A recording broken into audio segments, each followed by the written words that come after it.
Previously on 9 Hours, 9 Persons, 9 Doors. You can make them KRL, like curl, like, or Carl.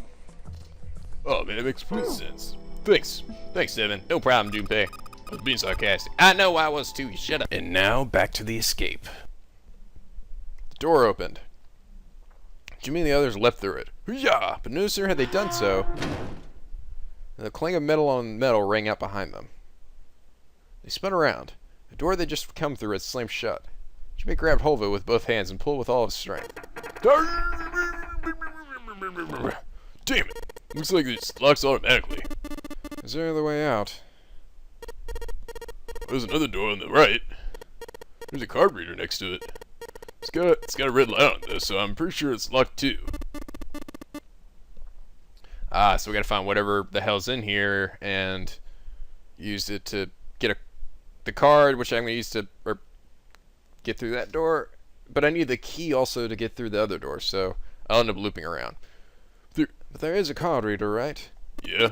Perhaps if we found a key card, we could open the door and leave. Well, yeah, it might work, but... Hey, wait a minute. Are you saying we're gonna have to search through this room for one little card? Oh, man. They took a second look at the room they found themselves in. Holy balls, what is all this? It's filled with piles upon piles of all manners of things. The only word that could describe was chaotic. It's like a tornado had passed through here, followed by a giant who had picked up and shaken the room a few times. Junpei's heart fell. Whoever seven looked as though they were about to cry. I'm about to cry. Suck it up, you little weenie. Well, we can sit down and wait to die, or if that's what you prefer. Then again, we only do have like 10 minutes to live, so I rather doubt, however, so it'd be nice to start looking. We haven't much time. Let's find that key card. Oh, and the Neptune key as well. Won't be able to get through the hallway without it. Alright, let's begin. Oh, this side. And I don't want to do this. You know what? Fuck this. Snake, you do it. Fine. Look over here, and over here, and over here. Whoa! Whoa! That's my excited face. How did I do? It's pathetic. Should let me do it. I'm gonna do it next time. You see. It'll be the best one ever. Did you base this in knuckle table? Yeah, Yeah, I feel like I've seen this before. new materials been added to the file screen. There's piles of crap everywhere. This place is a mess. So messy, I don't know where to start. Some of this crap looks familiar. I think a lot of these parts of the puzzles we've solved in the other rooms. Oh! If that's true, then this room could be Zero's laboratory. Perhaps Zero would shut himself in this room and devise the machines and puzzles he'd need to see his plan to come into fruition. There's a pile of junk. There's nothing useful here. Gosh, this disc's really big, feels really sturdy. Yeah, it does seem pretty heavy duty. Suppose it belongs to whoever uses this room, wouldn't you say? So wait a minute, let me see that, nautical table. That's the same one I had before, though, isn't it? Whoa, what is this? The screen's huge. Wonder why it's blue. Maybe if I touch it. Whoa! Oh. Something on the screen now. What's this? Time to do math problems. There's 15 cells here with numbers and letters in them. Let me see that. Ah, I see. So whenever you touch a cell, the ones next to it turn on or off. You just gotta use that to make the all cells on the right and the bottom green. Hey, Junpei, I found this piece of paper under that thing. You want to take a look at it? Do you think this might have something to do with the puzzle? Piece of paper Clever gave me. There's a bunch of numbers and letters on and connected by equal signs on it. Just like she said, this is probably related to the puzzle on the screen somehow. Thanks, Clover. This really helps. Hehehe. Alright, let's go back and try again. Wait, it looks like I'll need to make them all cells green. Okay. Oh.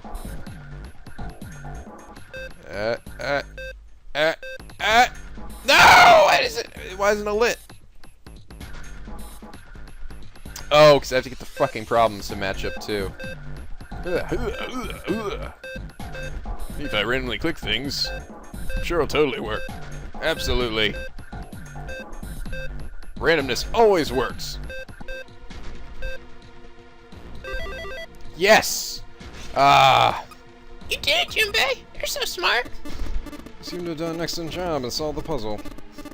Just what I would have expected of you, Junpei. Hey, come on, you're embarrassing me. God.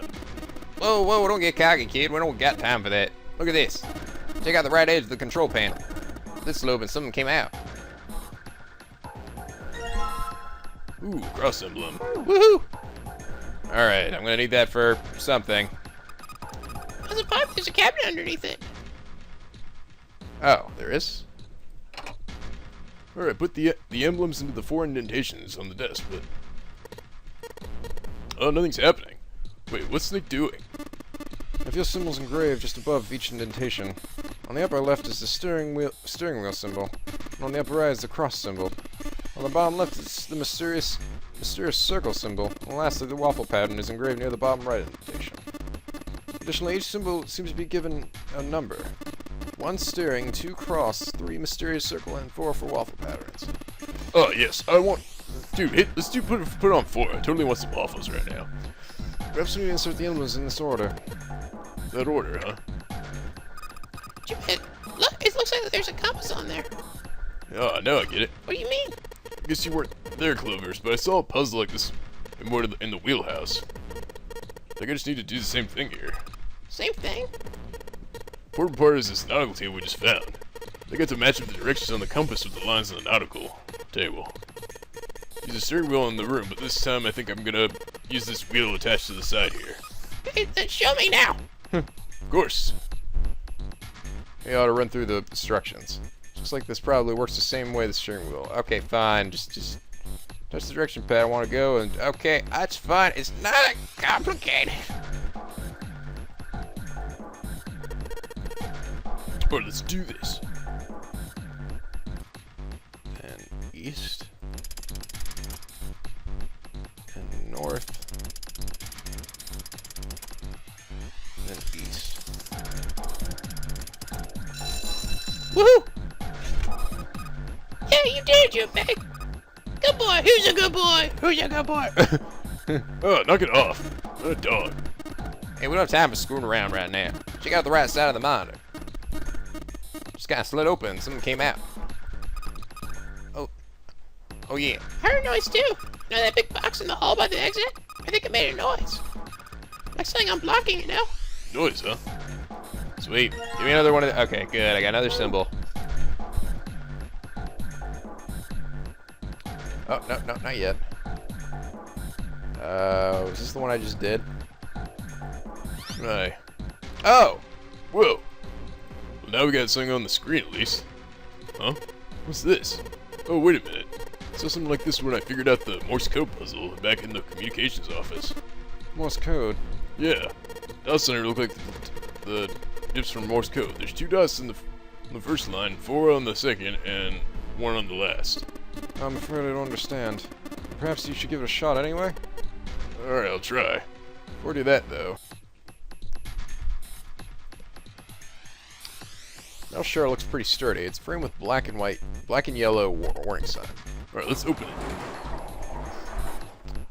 Holy shit! Hey, it's the coffin! It's pretty damn creepy. There's a coffin in here. A coffin. Oh man, this is the 7th thing. Yeah, he's all pale. He's singing the same thing I am. Oh, no way. Could this be? I'm sorry, but what's going on? It's a coffin. I wonder if there's a vampire in it. Right, I guess Clover and Snake don't really know the story. I can't bring myself to tell them.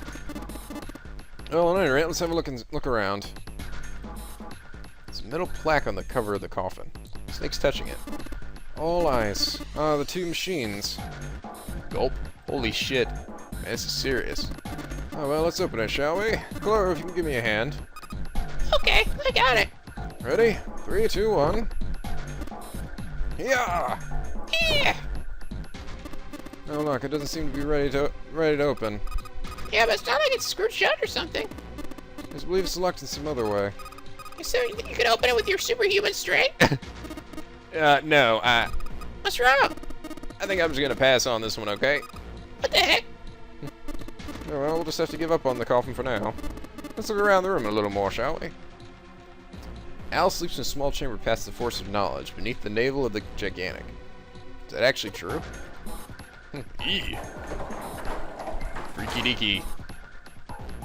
Freaky deaky doodah day. Something written on these pieces of paper. Say we got 3 sheets of something. New material's been added to the file screen. Oh, Morse code chart. Oh, here we go.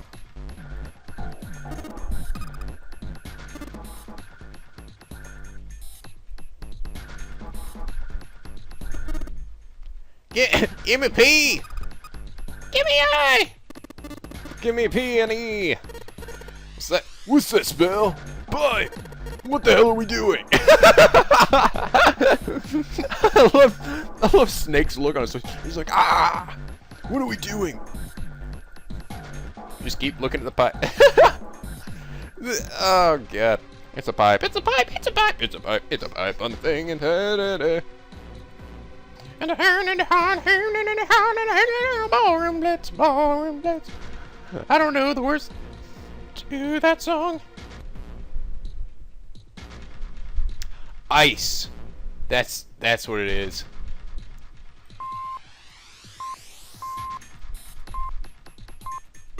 Yes! Knew it! I see, it seems you solved the puzzle, Junpei. Excellent work. The answer was ice. How did you know? All I do is listen to the sounds the machine made. After that, it was trivial matter to decode them. Oh yes. I believe I heard it. Why didn't you solve this puzzle then, you bastard? Maybe I heard a noise from somewhere on the right of the device after you solved the puzzle. Sounded rather like something sliding open. Do you see anything that could have made that noise? Yeah, that's true. Oh, yeah. Ah, yes, one more thing. I heard a sound from behind the shutter. Perhaps the coffin is now unlocked? Oh, what?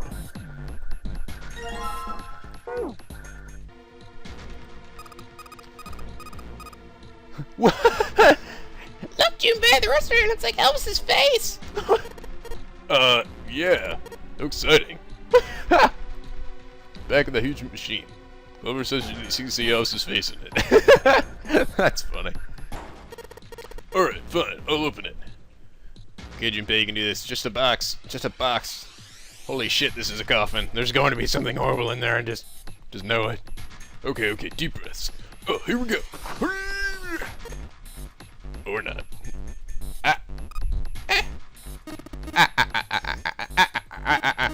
Oh man, there's nobody in there. Shit, can't believe I was scared of something like that. What do you mean, nobody? What do you mean nobody? Were you expecting someone to be in there? It's a long story. Ask Junpei about it sometime. Eh? Well, just like Seven said, there's nobody in there. There's something in there, though. Well, 2 something, actually. Who's that? Hey! 2 things on the bottom of the coffin. Looks like we got a plate with an emblem on it, and... Neptune key! Yes, we finally found it. Now we can get through the hallway. Yes, that's correct, Clover, but we do need to get out of this room first, you know? Yeah, I know. Okay, let's get the hell out of here as quickly as possible. I don't have any drugs to do that.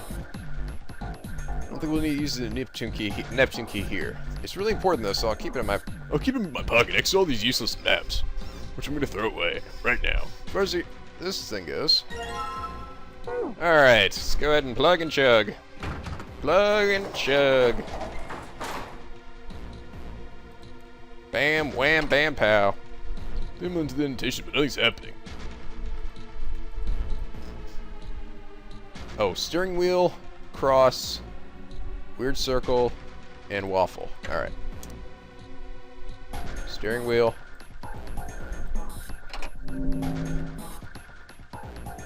Whoa!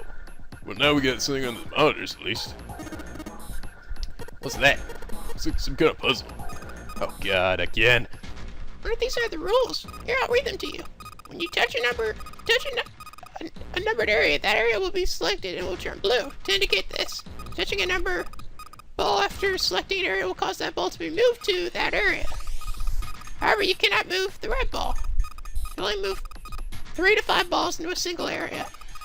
Press the check button once you've moved all the balls except for the red ones, which you cannot move. The digit of the balls in an area must match the number for that area.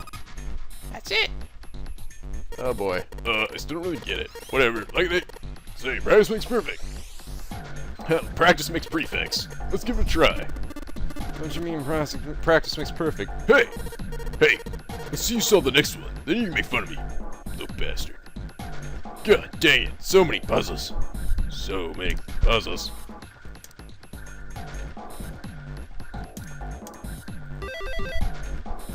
Oh, that was easy. It was just 1, 2, 3 in the first one, and then the others went in there. I kind of just guessed too. That was sweet. Okay, this is it, right? But nothing's happening. There's still 3 more indentations left empty. Imagine something will happen when they are all filled. Doesn't that seem likely? Oh god, gotta solve a puzzle every freaking doodle time.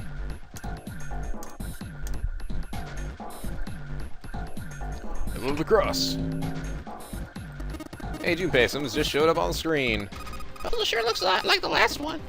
Yeah, but there's more of those red balls can't move. I'm pretty sure they're different too. Yeah, it's got the same rules as the last one though. Sure you don't want to double check that? Yeah, I'll be fine. If I get confused, I can just look at the screen over there, right? Alright, like they say, a picture's worth 1,000 words. Let's give it a shot.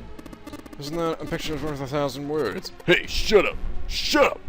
I'll fucking kill you. Again. At least I'm trying, alright? I'm so funny. Man, Junpei, your jokes suck. Shut up. There we go. That's awesome, Junpei. There's only 2 left now. You can do it.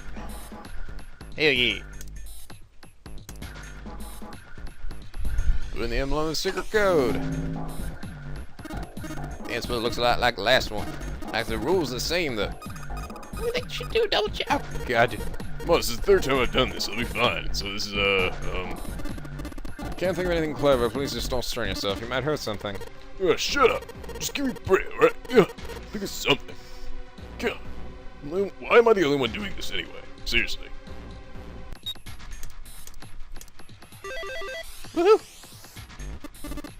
Excellent work, Junpei. You forgot one left. I can see the light at the end of the tunnel. You can't see anything. Don't be smart with me, you little shit. Alright, put it in the coffin. Here's the 4th one. Puzzle looks a lot like the last couple. I think it's probably the last one. Once you solve this one, I'm sure something will happen. Yes, solving at a time. Alright.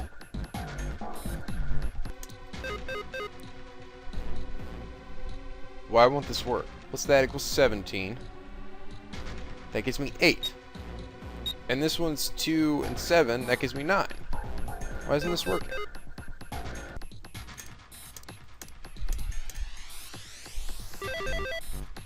Oh my god! Oh my god, that was driving me fucking crazy. Oh, okay, I was like, what the hell? I just put it all, I had to put it all in one and nothing in the other. Jesus. Okay.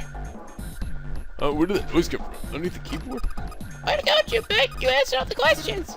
Damn, Junpei, good job. Hey, did you hear something just now? Yes, I heard that as well. In the bottom left corner of the desk, I believe. Woohoo! What is this we get? A picture. In the drawer was a single picture. He picked it up. There's a photograph of 4 men. Look at Ace. And that is his 9. Look at him. Yeah. Oh. I understand now. I know who these guys are. That's Ace. That's number 9. This is the guy that got dressed up in Snake's clothes and got blown to pieces. And this is the guy that was the captain of the ship they found dead. Oh, so all those guys were freaking were dead. All the guys who started this. He's seen 3 of them before. On the right was a man with a mustache, the same man they found murdered in the captain's quarters. He'd been wearing the 0 bracelet when they found him. The second from the left was the man wearing the glasses doctor coat. He was the 9th man who'd worn the bracelet number 9. He had gone to door 5 and alone and met an unpleasant end. Finally, the man on the very left, the man on the pinstripe suit. Oh man, that's Ace. Yeah, I guess it is. No doubt about it. Seven and Clover had come to peer over Junpei's shoulders. But what did it mean? What was Ace doing in the picture? Perhaps more importantly, why were the ninth man and Cap in it as well? As Junpei looked closer, he noticed the expression on each man's face. Their smiles suggested they were close, at least some degree. But why? How? What was the relationship between these four men? Snake's voice broke into Junpei's thoughts. You say Ace is in that picture? Yeah, it doesn't look like it was taken recently, though. Ace, the ninth man, and Cap all look around 10 years younger. Ah, so the ninth man and the man you found murdered in the captain's quarters are also on the picture. Yeah. Is there anyone else? Oh, there are only 3 people in the picture. I'm afraid I can't see it. No, there's one more guy. He's got kind of long hair. Looks smart, but a little cold. He's the only one I don't recognize. Snake knit his eyebrows. What's the date of this photograph? It doesn't have one. Did you look on the back? The back. Yes, reverse, the other side. Flip the picture over. There it was. To be precise, it wasn't a date, but it was certainly significant.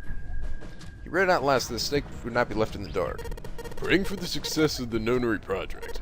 With Ninjisaki Kabuta Masushito. Nonori project. Nisaki, Kabuta, Mushishito. Junpei immediately flipped the picture back over. That meant that the 4 men in the picture had run the Nonori game 9 years ago. Only Hangu had not been mentioned on the back, which Junpei felt meant he had written those words himself. Ah.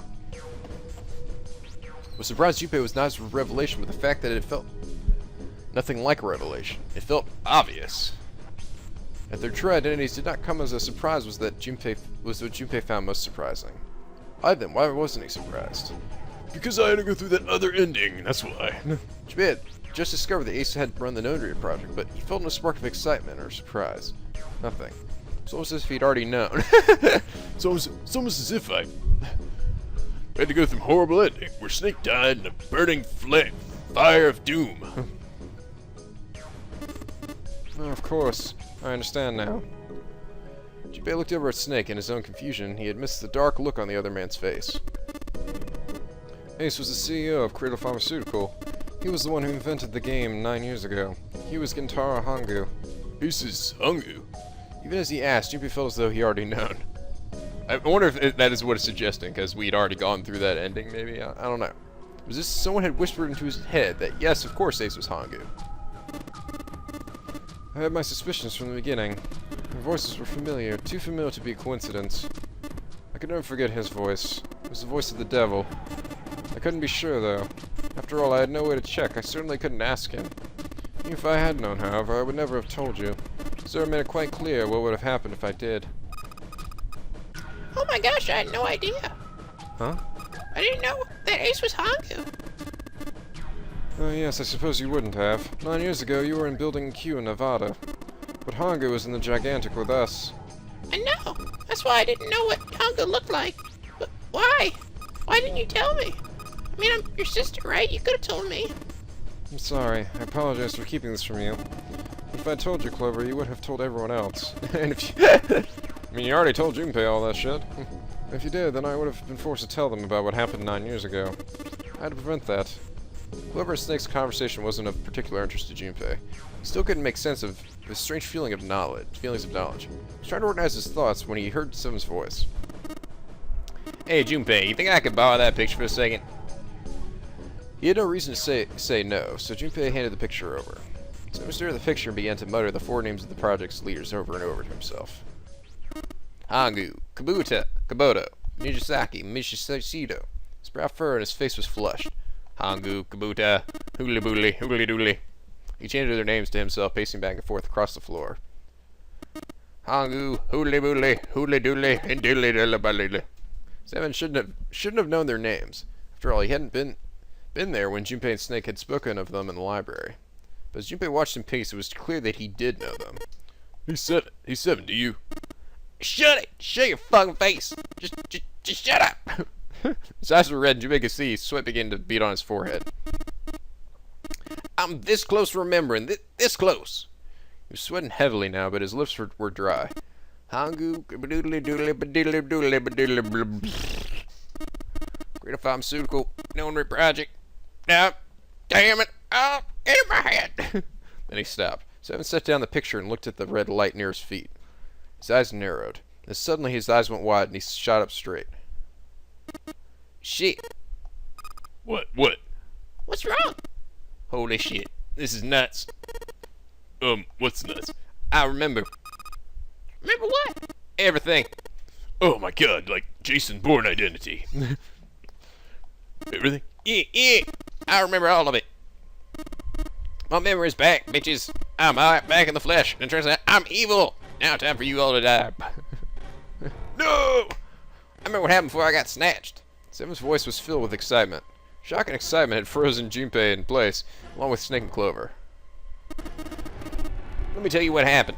Seven hastily drew a shaking hand across his mouth and began to speak. Like Snake said, Ace is Hangu. From the right, the other three are Mushida, Nijisaki, and Kabuta.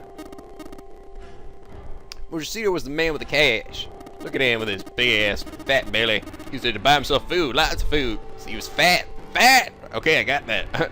Alright, man, I got that, man. I got it. Nijisaki was Hangu's right-hand man. Kabuta developed the actual technical details of the experiments. Realization began to draw on Junpei along with a pressing question. How do you know all this? Come on, man, I told you. I finally got my memory back. No, that's not what I mean. No, that's not what I mean. I'm trying to ask why you knew all this stuff in the first place before you forgot it. Seven rubbed the scar on his chin. You really want to know? Of course. Me too. Snake was the only one who didn't voice any sort of agreement. He looked at Junpei as if he was simply waiting to see where Seven's sudden recovery might take them. It's gonna take a while. It'll probably take me a good 3 days to tell you everything. And we don't have 3 days. We got like 3 minutes. Just give me the short version, alright? Short version, huh? The big man pulled off his hat and scratched his head. He made a face and put his hat back on. Alright, fine. I'll give it a shot. No promises, though. Junpei and Clover nodded earnestly. Seven was a lone wolf detective who valued his own code over the rules, doing what was right over doing what you were told. That was why I was a loose cannon on the edge, who didn't play by the rules. That was why on that fateful day he'd gone with his gut and gone to the wharf at night on a slim lead. It was 9 years ago. The wharf had been dark and cold and foreboding. At the time he'd been investigating a spate of kidnappings, all of them children. They'd all had one thing in common, a history of visits to one particular hospital. The hospital had been under the management of Cradle Pharmaceutical, and Seven's investigation had turned up the evidence that Cradle had been involved in the kidnappings. After a little persuasion, he managed to finally get a real lead from someone inside the Cradle Pharmaceutical. They told him that night a ship was sent to take the children from where they were being held to a large passenger liner docked offshore. Seven had, of course, gone to the wharf. Hidden in the shadows, he searched the harbor until at last he found the ship he was looking for. Oh yeah, baby, here's me again. I'm a secret agent man in my bright orange suit. I'm giving you my bullet and making you die a lot. Wait, that's not how that song goes. Whatever. That's how my song goes. A number of human shapes moving to the ship. They were men in black suits. Many of them were carrying large bags. The bags. There was something about them, the way they moved, they were carried. There's no mistake, there are human beings in those bags. Okay, I think this part's different here. So he gets in the duct and he's crawling from his cell. The first section of the duct was small, so Seven could do little more than wriggle along his belly. After a time, however, it got large and he was even able, someone as large as Seven was able to crawl along his hands and knees. I feel like he'd grown from an inchworm to an insect. Not much of an improvement, but it was better than nothing. He began to wonder where the duct would take him when there's a thunderous sound, like a massive metal door slamming shut. Then he heard a voice. Warning! Warning! Emergency incineration command has been acknowledged. Oh god, the incinerator again. Automatic incineration will take place in 18 minutes. Hey, I made an appearance in this flashback, isn't that cool? Please evacuate the incinerator immediately, or you will die. Repeat, emergency incineration command has been acknowledged. The voice wasn't harsh, but something about the calm with which it spoke even more terrifying. So I wasn't sure what it meant, but incinerator certainly didn't sound good. Then, almost as if to confirm his suspicions, he heard a chorus of young voices. No! Help me! Many of the voices were simply screaming in terror, mixing with one another to create a single horrifying howl. Damn it! What the hell's going on here? So Seven began to crawl in the duck as fast as arms and legs would carry him. Oh shit, here I go. Secret Agent 7 to the rescue, baby. The noise he made was tremendous, but he was long past carrying. A few moments later, a metal door appeared on the left side of the duct. Sam could hear the screams of the children from the other side of it. This is it. He grabbed hold of the handle and threw the door open. The old metal gave way easily before his onslaught. What the hell? What the hell is this place? Oh, he's like right above the incinerator. The room he was looking out onto had a dome for a ceiling and had 9 equally sized walls. At the top of the dome was an upside down funnel. Looked like it was almost like a chimney. Then he looked down. Oh, sweet mother of God, we're saved! We're saved! Oh, I see. Okay, I think looks like Santa maybe to the right. That's Akane in the middle there. That's definitely Snake. He looked down, and there they were, the children he'd been looking for. They stared up Seven, their cries silenced for the moment by the surprise and fear. Whether they were scared of the room or him, Seven couldn't tell. It was certainly possible they were frightened of both. I can blame them. Running around into a mug like this, they probably are scared. They are scared shitless. He permitted himself a short snort of laugh, and then turned to the children again. Don't worry, kids. I'm not your enemy. I'm one of the good guys. I'm here to save you. I'm Superman. Not a single one of them moved, except for one. Santa! He was a boy, slightly older than the others, in a private school uniform. Who the hell are you? As he spoke, he took a tentative step forward and gave Seven a suspicious look. I'm a detective. I'm here to rescue you. Here I come. Here I come to save the day. The moment the words were out of his mouth, he could see the children relax. How are you going to help us? The boy in the uniform asked. Where's the exit? Seven responded. There isn't one. The doors we came in won't open. The door over there. He cut himself off, considered him something, and then continued. Anyway, there's no point. We can't all get out of here. If we don't get out of here, we're gonna be burned to death. Burned to death? Can you hear it? That voice said the incinerator's gonna start up soon. We're all gonna die, you dumb motherfucker. Hey, shut up. I'm here to save you. Talk to me like that. Voice spoke again. Automatic incineration will take place in 15 minutes. 15 minutes. Oh, no, 15 minutes. They only had 15 minutes. Then looked back down at the children. Ah, shit. Well, never mind. Every man for himself. Nah, I'm just fucking with you kids. Nothing like a good little joke to get everybody all more comfortable with one another. We just get us out of here. It's a good 20 or 30 feet to the floor. There's no way he could pull the children up. That was when he had an idea. We're right there. I'm gonna be right back. What? Where's it going? Are you just gonna leave us here? Seven did his best to smile, what he felt was a reassuring smile. Don't worry, bitches. Don't worry, alright? I'll be back, I promise. So just stay calm and wait right there, got it? He didn't wait to hear them respond. There wasn't time. There's no time. He ran as fast as a man could run on his hands and knees. Before long, he was back in his cell. Oh, thank God I was on the Atkins diet. I could fit through that vent. He was back where he had started, but he had a plan. There was something there that he needed. As soon as he was finished, he dove back into the duct and took off toward the incinerator. What did he get, like the mattress? Sorry to keep you waiting, guys. In at the door in the duct, Seven lowered the rope he brought to the floor of the incinerator. Oh, I see. Yeah. Back in the cell, he'd torn the bed sheets into strips and tied them together to make a rope. Damn, dude, you did that fast. Like Seven himself, it wasn't very attractive, but it got the job done. Alright, just tie this around yourself, okay? I'll pull you up one at a time. Right. Oh, wait a sec. That was when he noticed. There were more of you before. Where'd the rest of you go? The boy in the uniform answered. I let them go on ahead. We opened the number 9 door and they left. Oh, I see. What? You tell me you opened that door? That's what I said, dipshit.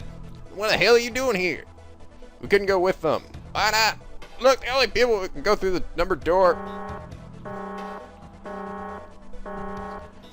Hey, dipshits. Automatic incineration is still coming.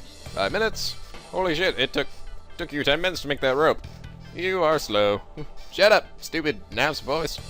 Which were right against the walls of the room. Fuck it, whatever. Look, Look, that can wait already. Let's just get us out of here. Right. Seven grabbed hold of the rope. First up was a girl with a ponytail. Next was a girl with a red necktie, followed by a boy in a jacket who said he'd climb up on his own. Last up was the boy in the uniform. Like the boy in the jacket, he climbed up the rope himself. He looked scrawny from above, but his looks belied impressive strength. He scaled the rope quickly, but as he was almost to the seven, there was the sound of someone knocking. All eyes turned to the door. Cut into it was a thick square window. On the other side, they could see a furious face. Holy shit! Who the fuck is that Ace? Oh, dude, that's fucking scary looking. Oh my god, I think it is Ace, isn't it? God damn it, what's going on here? Why is the room empty? Where the hell are those fucking kids?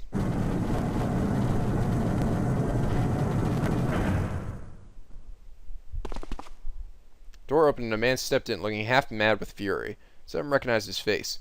He's seen him many times in photos during his investigation. The man's name? Yes. Was Gentaro Hongu. CEO of Cradle Pharmaceutical. Nope, he's still apeshit crazy. Hongu saw the boy hang from the rope. Rah! He roared like an animal and lunged for the rope. Hurry! I know, man. Just pull me out. The boy in the uniform resumed to scramble up the rope. You son of a bitch! Get back here, you little shit! It was 15 feet away. 10. The moment he came within arm's reach, 7 grabbed the boy in the uniform. With a jerk, he tossed him into the duct behind him. Hiya! Gah! No! Hongu had lost any semblance of control. His face no longer looked human. It was twisted into something terrifying, the visage of a devil or a ferocious monster. Seven quickly reeled in his rope, leaving a furious Hongu on the floor of the room, and crawled back into the duct. Ah! See you later, bitch! Ah! You fucking bastard! You won't get away with this! How dare you compromise this experiment? What experiment? Seven wondered. Automatic incineration will take place in right now. 1 minute. Hey, old man, what the hell are you doing? Hurry up! It was the boy in the uniform. Oh.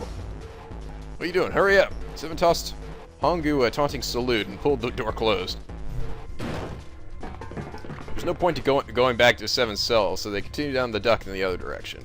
For 30 feet or so, another duct met theirs, heading down. They nodded at one another and then turned and slid down the duct. A short time later, they crawled out of the duct to find themselves in a narrow hallway. There was a door on each side of it. The one on the left was a normal double door, but the one on the right was a familiar thick metal door with black and yellow stripes, and a device next to it on the wall. And the device was, and the door on the door was a plate that read incinerator. And then that's where we were. Yeah, Hongu might still be, Yeah, Hongu might still be in there. It looks like it's been shut off, though. Wait, what? If he's still in there? Yeah, it's not... I don't know who the hell's talking right now. Ugh. Seven grunted. Find the other door. Go into the other door. Hurry. Children began to run with Seven following close behind them. On the other side of the door was a large spiral staircase. Run! Seven shouted. They didn't need to be told twice. Just go! Damn it! Up and up they went. Keep pounding against the steps, and their arms turned in the air. Round and round, around they went, like a human tornado. I'm getting dizzy. The stairway kept going. Oh, yep, there's Santa, there's Snake. Past a couple of rooms that looked to be dance halls when the boy in the uniform spoke. Something's up. Kane's not catching up to us. Kane? Oh god, it is Kane. My kid sister, the girl with the red necktie. Kane, that was strange. Seven didn't remember seeing that name in the list of children who'd gone missing. Hey, Akane! He cupped his hands around his mouth and yelled. There was no response. Maybe we outran her. Suddenly the boy in the uniform stopped short. Seven stopped too, as did the boy in the jacket and the ponytail girl. When did we do that? Well, we passed a couple of big rooms on the way here. Maybe she took a rest on one of them? No, No, that's possible. Sorry. Sorry, Grandpa, you keep going. I gotta go look for her downstairs. Your turn to go. Hey, kid, wait! God damn it, I said wait! The boy didn't even seem to hear him. Fuck! Seven spun around and yelled to the boy in the jacket and the girl with the ponytail. Oh, is the girl with the ponytail like the other? Like the girl that's here, June, or something? And then, like, she's pretending to be Akane? I don't know. I don't know. No, I don't know. I'm going after you. You two keep going, alright? You got it? The girl nodded and began to run up the stairs. The boy, however... I'm going to go with you. Seven didn't have time to argue. Instead, he simply nodded. Whatever! Took off down the stairs. The boy in the jacket followed. I sound like a 40-year-old man for some reason. They ran all the way down to the bottom floor, calling for her. Akane was nowhere to be found. God damn, where the hell did she go?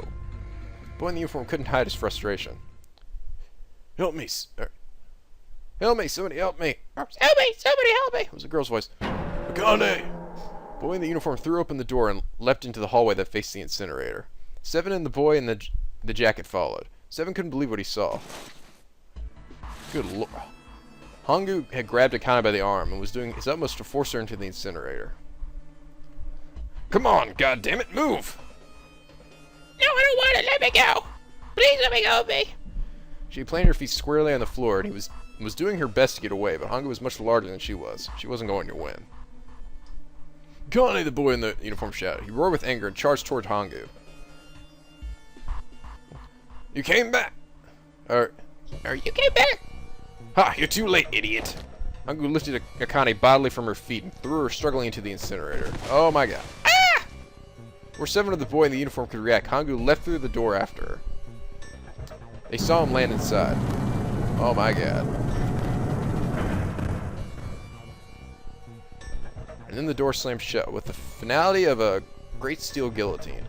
The three of them ran to the door.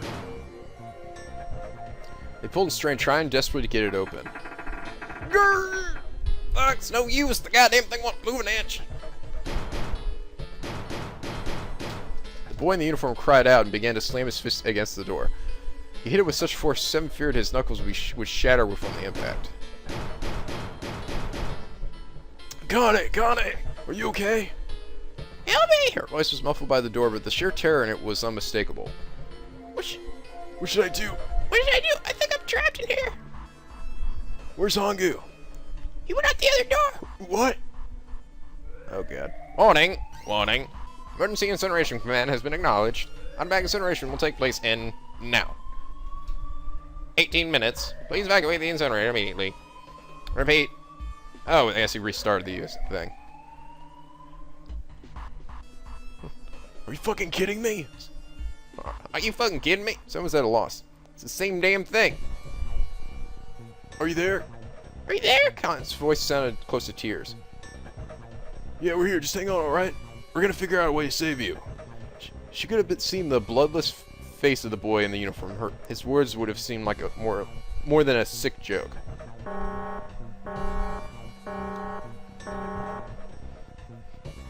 An automatic incineration will take place in 17 minutes. Here we go again, bitches. Please help me. I'm really scared. I don't want to die. Please, I don't want to die. I don't want to die. It's gonna be alright. I'll figure something out, I promise. I promise, okay? You hear me? I promise.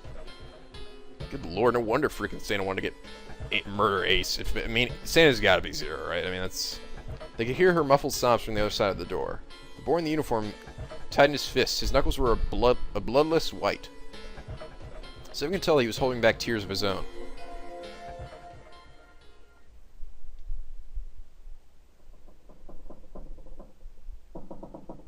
It was silent. All I could hear was the creaking of the boat as if it shifted in the water. Dude, that was like a long version of the story, I think. They waited and waited. Seven didn't continue. What happened then? Jimmy couldn't wait any longer. He had to know. Seven looked at the floor. Come on, man. Put yourself in my shoes. It doesn't end good. You think I want to remember that? Then, Yeah. Shit, if I'd known it was going to be like this, I'd almost wish I hadn't remembered. Seven shook his head. There was something Junpei had to know. hey, are you sure? Huh? Look, I don't want to ask this either, but there's something I don't get. So if you could just tell me, did that girl Akane really? Seven stared straight ahead at nothing. Yeah, I'm sure. There wasn't anything we could do. After a while, the countdown ended, and we heard something burning. Even after the fire stopped, they couldn't move. Seven and the boy in the jacket simply stood where they were, frozen. The boy in the uniform collapsed, falling to the floor in a jumble of limbs like a puppet whose strings have been cut.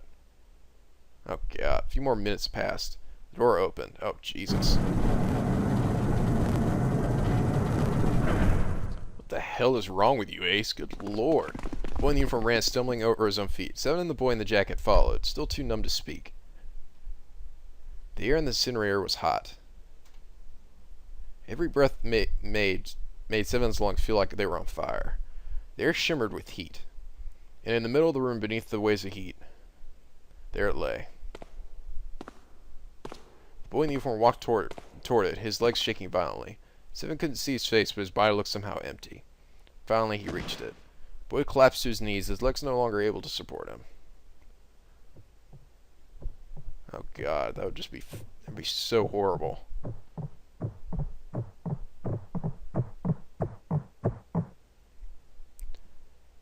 Ah!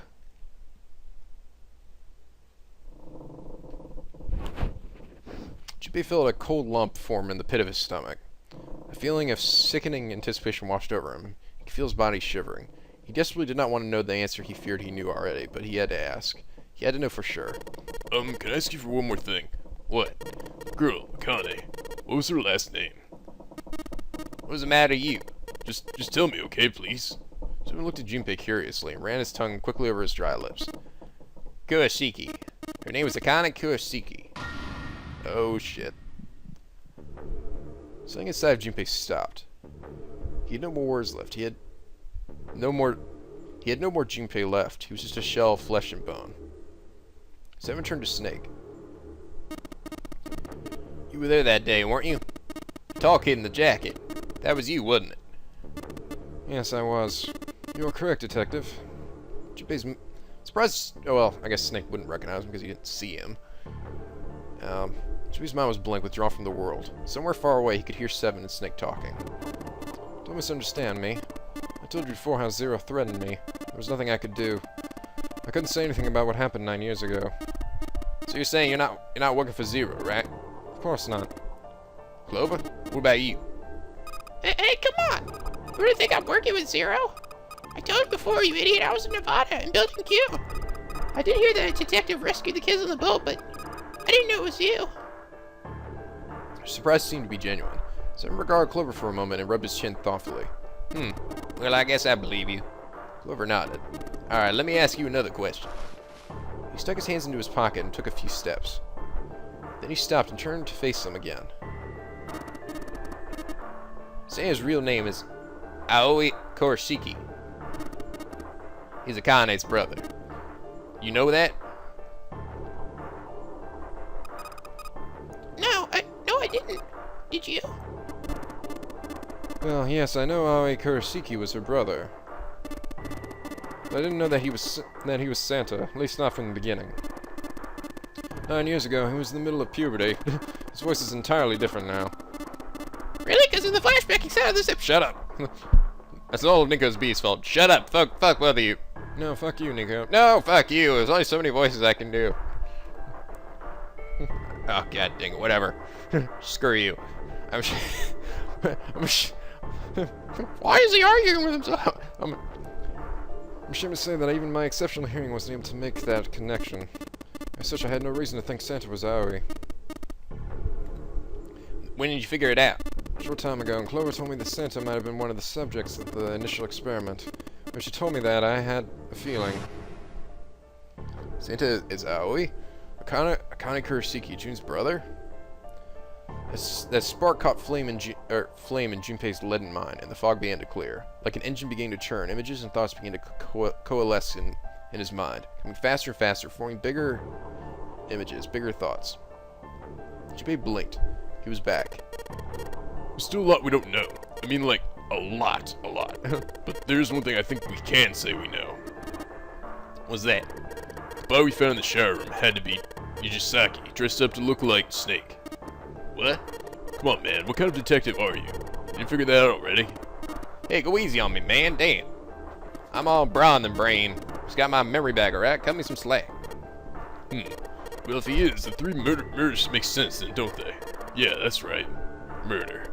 Kubota blew himself up, but that was murder too. So why did these murders take place?